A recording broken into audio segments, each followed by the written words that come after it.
বিদ্রোহী নজরুলের পাশে বিপ্লবী হাদি।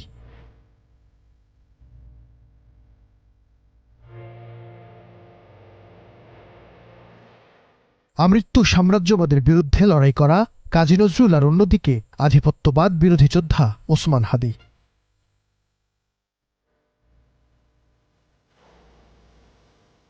নজরুল তার কবিতা দিয়ে যেভাবে রুখে দাঁড়িয়েছেন অন্যায়ের বিরুদ্ধে, হাদিও তার বচন বয়ানে ধারণ করেছেন সেই চেতনা।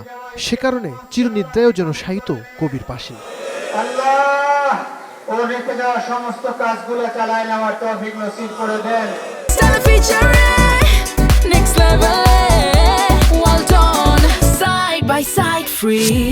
সকাল থেকে প্রস্তুত করা হচ্ছিল কবর। যে মাটির জন্য হাদির লড়াই, সে মাটিতেই তৈরি করা হলো তার শেষ আশ্রয়। সংসদ ভবনে জানাজা শেষে হাদির মরদেহ আসে ঢাকা বিশ্ববিদ্যালয়ের কেন্দ্রীয় মসজিদে।